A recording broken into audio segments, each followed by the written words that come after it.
wacana Pemprov Bali, dalam hal ini Dinas Perhubungan, untuk solusi kemacetan pariwisata di Bali dengan adanya transportasi air. Kalau menghadapi transportasi laut, terutama dalam hal pariwisata, itu bagus. Misalnya untuk daerah-daerah yang kredit, misalnya dari Denpasar, Canggu, Denpasar, Nusa Dua, mungkin lebih efektif lewat laut.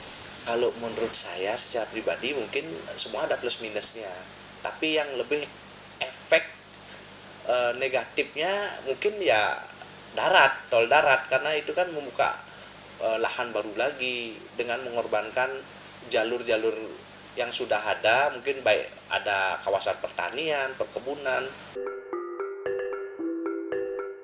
Setelah sempat diusulkan Menteri Pariwisata sebelumnya, kini transportasi air atau taksi air kembali mencuat dan dimatangkan pemerintah pusat dalam mengatasi kemacetan di sejumlah kawasan pariwisata di Bali. Usulan ini tidak terlepas dari berbagai pertimbangan, yakni upaya pemecahan kemacetan di sejumlah kawasan pariwisata seperti Badung dan Denpasar. Usulan ini dilontarkan tujuannya untuk mengatasi kemacetan lalu lintas yang saat ini semakin parah. Banyak hal yang mempengaruhi munculnya kemacetan di sejumlah ruas jalan, seperti halnya jalur tersebut merupakan salah satu akses aktivitas warga yang juga bersamaan dengan aktivitas kawasan wisata. Taksi laut itu nantinya akan menghubungkan beberapa titik destinasi wisata di Kabupaten Badung seperti Canggu, Kecamatan Kuta Utara, Kuta, dan Jimbaran, Kecamatan Kuta Selatan. Transportasi berbasis laut ini nantinya menghubungkan sejumlah titik seperti Canggu, Jimbaran, Kuta, dan itu bisa dihubungkan semacam taksi laut. Wacana Pemprov Bali, dalam hal ini Dinas Perhubungan, untuk solusi kemacetan pariwisata di Bali dengan adanya transportasi air. Pertama-tama mungkin bisa saya apresiasi di mana pemerintah dalam hal ini tidak henti-hentinya berupaya untuk mengatasi solusi kemacetan yang terjadi di Bali, khususnya mungkin Kabupaten Badung yang sudah terlanap parah kalau boleh dibilang. Secara wacana sih bagus, cuman mungkin prakteknya yang saya anggap mungkin belum gimana ya, belum kita terbayang lah dengan mewacanakan wisata air. Yang saya baca di beritanya yaitu mengadakan atau mengangkut wisatawan dari Ngurah Rai langsung ke areal Canggu yang ada speedboat yang kurang lebih kapasitasnya 10-200 orang. Cuman yang saya lihat ini kan belum pernah terjadi untuk di wilayah khususnya Badung Selatan, di mana yang kita ketahui ini kita kan langsung Badung Selatan itu berbatasan dengan Samudra Hindia. Apakah itu bisa reguler? Bisa dijalankan setiap hari karena gelombangnya kadang-kadang kan tinggi. Terus yang kedua, yang notabene itu kan pantai-pantai primadonanya ada di daerah Badung Selatan juga, dari terhampar wilayah Kuta sampai Canggu. Apakah itu nanti tidak mengganggu wisata baharinya? Mungkin seperti itu dia gininya. Nah, terus ada nelayan juga yang tidak kalah penting, itu kan ada nelayan yang ngambil ikan yang skalanya mungkin tradisional, yang tidak bisa jauh melaut kan dia. Apakah itu tidak mengganggu juga hasil tangkapan mereka dengan adanya mondar-mandir speedboat yang mengangkut para penumpang ini? Kalau menghadapi transportasi laut, terutama dalam hal pariwisata, itu bagus. Misalnya untuk daerah-daerah yang kredit, misalnya dari Denpasar, Canggu, Denpasar, Nusa Dua, mungkin lebih efektif lewat laut. Artinya banyak yang mendapat keuntungan itu, karena pertama mempersingkat waktu, kedua tidak banyak membuang energi sehingga nyampainya cepat, tidak banyak membuang materi bahan bakar terutama. Nah, itu barangkali ya, karena transport laut itu khususnya untuk wisata laut, transport wisata laut wisata melalui laut, transport laut, itu sangat baik, sangat ini sehingga menghindari kemacetan di kota, terutama sekarang ini Denpasar dan sekitar itu kan sangat kita mengalami macet sangat kredit, misal ke Canggu, ke Sempidi, daerah seperti itu misalnya. Nah sekarang kalau mereka ke Canggu dari Denpasar, terutama pariwisata, dia tidak akan melewati daerah macet itu. Sehingga hal-hal khusus, misalnya pariwisata khusus, dia akan berwisata khusus langsung ke Canggu, itu dia bisa lewat benua langsung ke Canggu, naik perahu atau speedboat, itu barangkali jalan keluar lebih baik, solusi sangat baik. Persoalan kemacetan lalu lintas sudah menjadi perhatian serius bagi pemerintah pusat dan Bali saat ini dalam rangka mendukung sektor pariwisata di Pulau Dewata ini. Kebijakan ini diambil sebagai langkah program jangka pendek pemerintah bersama dengan pihak kepolisian dan instansi terkait rekayasa lalu lintas berupa buka tutup jalan di jalur sekitar bandara dan ruas jalan yang rawan kemacetan. Bahkan kembali Direktur Lalu Lintas dan Angkutan Laut Dirlala Hartanto dalam sebuah acara di Bali mengatakan prioritas utama proyek adalah jalur taksi air dari Bandara Ngurah Rai menuju Canggu, destinasi yang kerap dipadati wisatawan.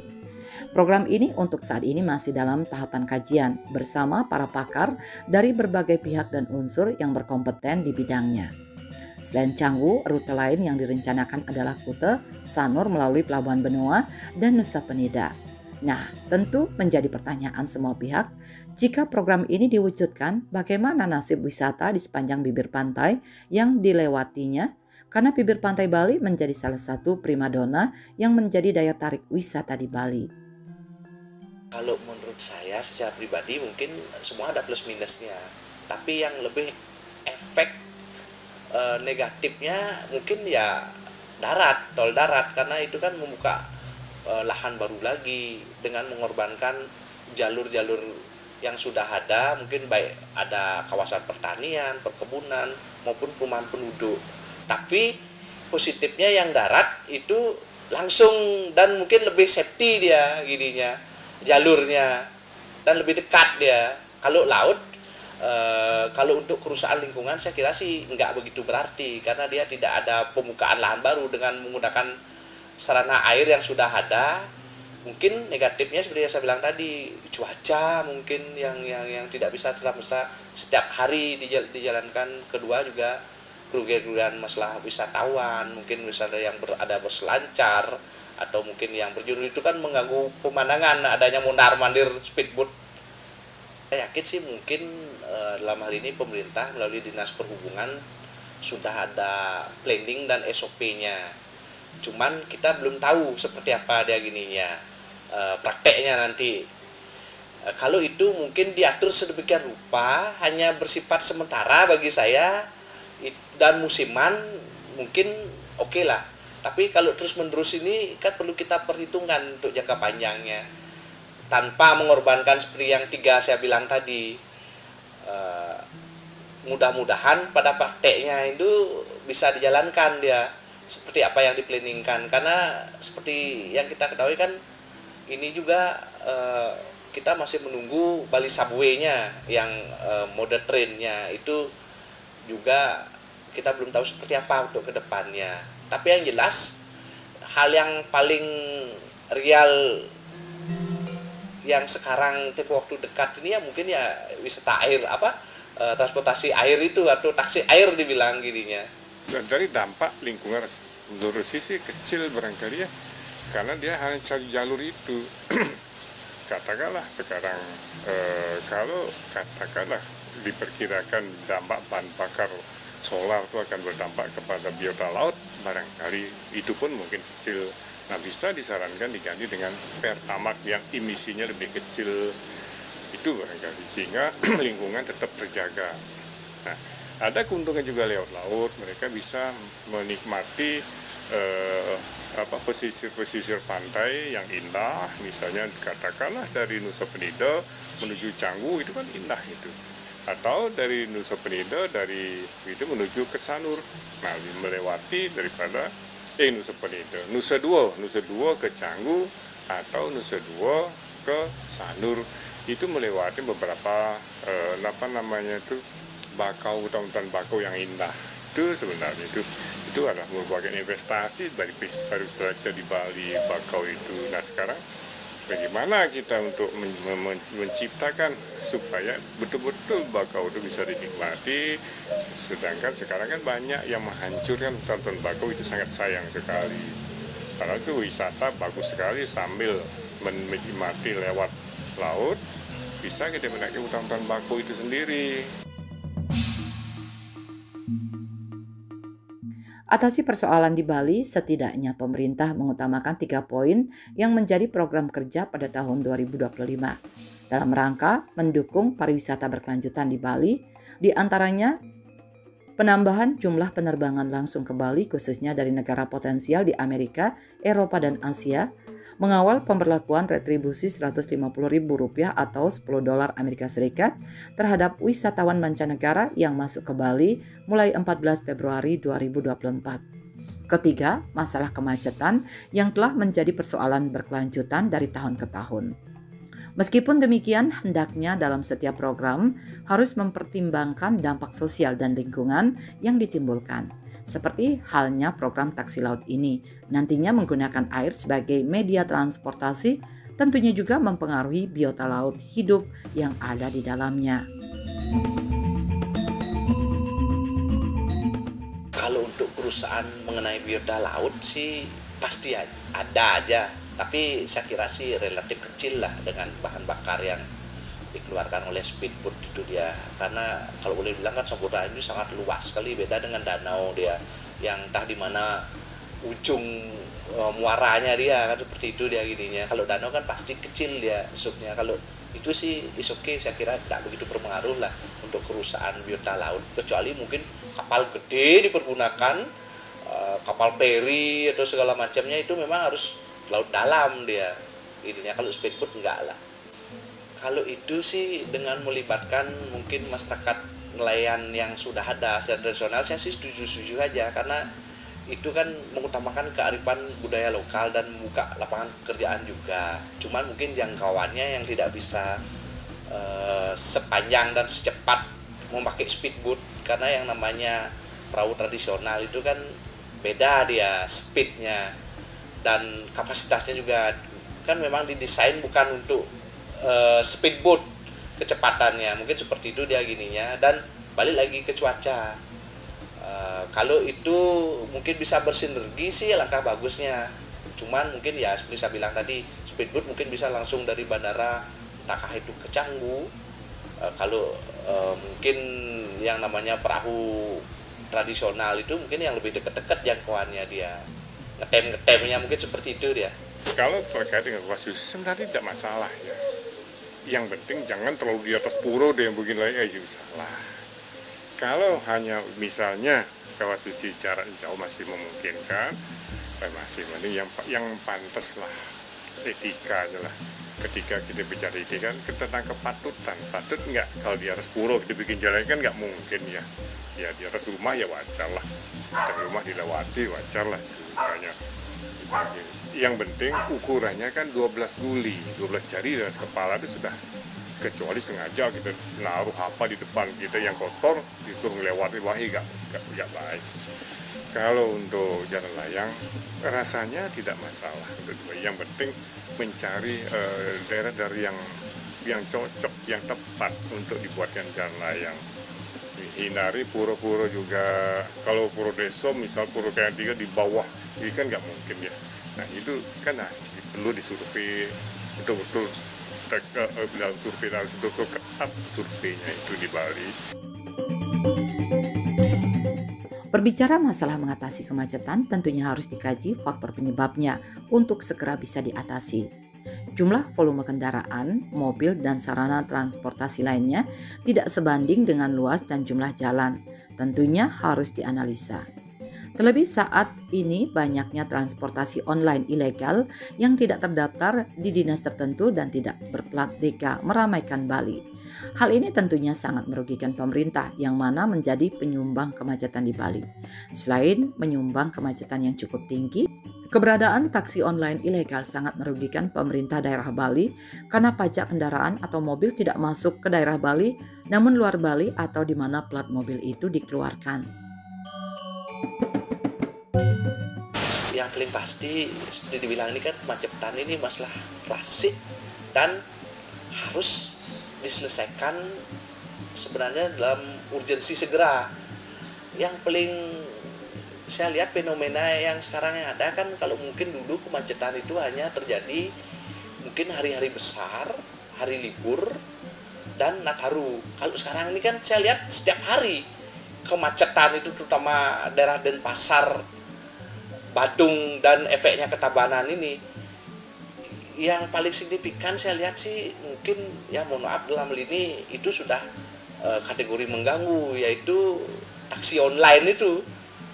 Karena mereka saya lihat kan mondar-mandir di jalan, entahkah memakai penumpang ataupun tidak menumpang. Dan yang paling celakanya yang lagi viral sekarang kan, banyak transportasi taksi online itu yang notabene platnya di luar plat Bali. Itu lumayan penyumbang kemacetan itu, dengan juga yang sudah masyarakat memiliki kendaraan pribadi yang teramat banyak. Mungkin saya lihat itu perlu ada pembatasan yang bersifat segera. Ya harusnya sih dalam hal ini pemerintah bersinergi dengan para PH membuat regulasi yang bisa menindak tegas. Karena selama ini kan mungkin regulasinya abu-abu, otomatis kan penindakannya tidak bisa tegas. Kalau sudah regulasinya dibuat secara detail dan di sana sudah tegas, dalam hal ini para PH kan bisa lebih tegas penindakannya di lapangan. Biarpun kita wilayah NKRI, tapi kalau sudah kendaraan khususnya di Bali itu menumpuk tanpa disertai dengan adanya kesesuaian perkembangan mungkin sarana transportasi, dalam hal ini penambahan luas jalan, itu mubasir bagi saya. Pemacetan ini pasti tidak akan bisa diselesaikan. Biarpun mungkin sekarang ada wacana taksi air, mungkin nanti ada tren di bawah, tapi kalau regulasi untuk kendaraannya tidak ada pembatasan, baik taksi online atau mungkin umur kendaraan ataupun plat kendaraan yang dari luar, saya kira itu mau kosong aja semuanya. Belum maksimalnya penggunaan transportasi publik menjadikan masyarakat Bali lebih banyak memilih menggunakan kendaraan atau mobil pribadi dalam menjalankan aktivitas sehari-hari. Hal ini tentunya menjadi persoalan tersendiri bagi tingkat kemacetan di Bali yang semakin tinggi. Saat ini hampir sebagian besar rumah tangga di Bali setidaknya memiliki satu mobil di rumahnya sebagai pendukung aktivitas sehari-hari, belum lagi kendaraan bermotor yang bahkan keberadaannya melebihi jumlah keluarga yang ada dalam satu rumah. Dalam hal ini saya lihat sih situasi yang terjadi seperti sekarang ini, itu semua pihak yang bertanggung jawab. Dalam hal ini mungkin kita tidak bisa serta-merta menyalahkan pemerintah juga, karena kan bahasa ekonominya ada supply, ada demand, ada permintaan, ada penyedia. Di mana ada banyak permintaan, otomatis akan ada penyedia. Dalam hal ini kalau mungkin tidak serta-merta kita masyarakat umum juga berbondong-bondong dalam hal ini membeli kendaraan pribadi yang mengikuti lifestyle seperti sekarang, saya kira sih kemacetannya tidak akan ada. Dalam ini sebenarnya kemarin kan pemerintah sudah berupaya dengan adanya transportasi dari mungkin yang massal yang serba kita itu, akhirnya mungkin kan tidak jalan sesuai harapan, karena dalam hal ini suplainya ada, demand-nya tidak ada, masyarakat males naik transportasi umum. Itu juga saya kira mental kita sebagai masyarakat perlu diperbaiki. Gimana caranya kita membuat kesadaran mungkin untuk menghindari kemacetan ini, ya mungkin dari diri sendirilah, minimal mungkin satu minggu pakai mode transportasi massal itu. Kalau itu bisa dijalankan dengan ada jumlah penduduk kita yang banyak di sini, mungkin saya kira pelan-pelan akan teratasi kemacetan itu. Kalau sudah berhasil minimal 1 kali seminggu, nanti ditingkatkan 2 kali seminggu, terus lama-lama mungkin bisa setiap hari, kan alangkah bagusnya. Untuk saya kira masyarakat enggan naik transportasi publik itu hanya pembenaran. Jadi saya kira kan alasan mereka macet lah, kurang bersih lah. Saya lihat yang kemarin Trans Serba Kita itu kan bagus dia, bagus bersih juga saya lihat, busnya baru-baru segala macam. Cuman mental kita aja yang mungkin sudah terbiasa dengan privasi naik kendaraan pribadi seperti itu ininya, seolah-olah kita agak malu mungkin dengan naik transportasi umum, akhirnya dengan mengeluarkan pembenaran-pembenaran seperti tadi. Kesadaran semua pihak dengan sedikit menurunkan ego dalam usaha ikut menekan angka kemacetan setidaknya dapat membantu tujuan pemerintah. Misalnya dengan mulai menggunakan transportasi publik yang disediakan pemerintah untuk melaksanakan aktivitas sehari-hari. Begitu pula dengan pemerintah hendaknya tegas dan bijak dalam membuat transportasi publik dalam usaha mengurangi kemacetan di Bali. Jangan sebatas wacana dan diwarnai dengan kepentingan tertentu sehingga program tersebut jalan di tempat. Kalau saya secara pribadi itu salah satu ya, karena seperti yang kita ketahui kan Bali ini destinasi pariwisatanya semua numpuk di Bali Selatan, baik hotel maupun tempat hiburannya dan yang lain-lainnya lah. Akhirnya mungkin Bali Timur, Bali Utara, Bali Barat itu hanya sekedar boleh dibilang transit aja mereka yang sebentar, yang notabene mungkin tidak lama di sana. Kalau itu bisa diperatakan, saya kira lumayan juga untuk mengurangi kepadatan transportasi dan akomodasi wisata yang sudah tidak sehat di Bali Selatan. Tapi yang paling pasti seperti yang saya bilang tadi, pengaturan regulasinya sama transportasinya itu yang paling penting. Biarpun mungkin nanti pemerataan sudah ada di Bali Selatan, Timur, Utara yang dialihkan dari Bali Selatan, tapi kalau itu tidak diatur lama-lama ya macet semua juga dia. Kalau menurut saya seperti di awal kan, ya mungkin kita sebagai masyarakat Bali secara keseluruhan dan pemerintah sebagai pemangku jabatan, ya marilah kita mulai introspeksi diri atau mulai sarira lah. Tidak perlu mengedepankan ego, mencari solusi bersama-sama bagaimana mengatasi kemacetan ini.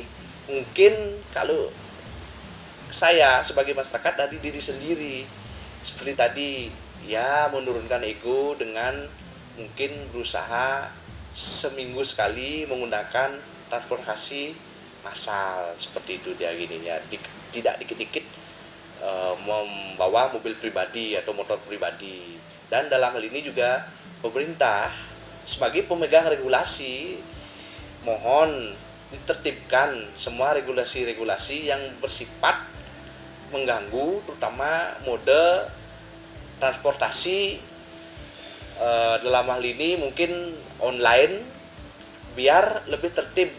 Kalau bisa ya pakai plat Bali lah, biarpun itu kesannya seolah-olah mengutamakan ke daerah, tapi sebenarnya tidak seperti itu. Itu kan tujuannya baik untuk menekan jumlah mobil-mobil yang berseliweran di jalan raya. Kalau menurut saya sih mungkin semua solusi perlu kita laksanakan atau kita coba. Kalau kita tidak mencoba kan kita tidak tahu, hanya mewacanakan aja. Mungkin tol air, tol udara, tol darat. Kalau semuanya sebatas wacana, tidak kita coba untuk pelaksanaannya, kita kan tidak tahu. Makanya itulah pentingnya dalam hal ini, selain kita membuat planning, action perlu juga, biar bahasanya tidak omong-omong saja. Sekarang kan dari Denpasar ke Canggu dan crowded sekali, belum tentu bisa 1 jam kita tembus. Demikian juga dari bypass, mulai perempatan benua itu menuju sana sudah total, itu macet total sekali. Nah itu bisa yang punya regulasi dalam ini pemerintah punya kewenangan, harus bisa mencari solusi. Barangkali transportasi laut itu barangkali jalan keluar yang terbaik bagi mereka-mereka yang khusus untuk misalnya berpergian langsung dari Nusa Dua ke Sanur, dari Denpasar dari Benua ke Sanur, Benua ke Canggu. Itu barangkali itu jalan lebih terbaik. Kecuali wisata yang baru ingin menikmati daerah-daerah budaya yang dilewati, ya itu barangkali bisa naik bus sih. Nah, dengan ada transport laut ini barangkali bisa mengurangi kegiatan-kegiatan melalui darat, sehingga itu bisa mengurangi kemacetan. Demikian juga barangkali dari benua bisa dia lewat menuju kepada Nusa Lembongan, Nusa Penida, Nusa Ceningan, bisa lewat benua. Dia tidak harus lewat Sanur. Karena Sanur kredit sekali, apalagi di pelabuhan Pantai Mentari itu. Nah itu kalau menuju pelabuhan itu di jalan udah kita habis waktu, habis tenaga, habis materi dalam hal ini adalah bahan bakar kita terbuang percuma. Berapa liter terbuang bahan bakar kalau ada kemacetan setengah jam saja. Itu sudah banyak kita kerugian bagi kita kalau lihat dari sisi ekonomi. Itu barangkali, nah kembali lagi pada tadi, nah ya sarankan kepada pariwisata, misalnya yang nginep di Nusa Dua, dia mau ke Canggu, siapkan tuh barangkali transport laut langsung desa, tidak melalui darat.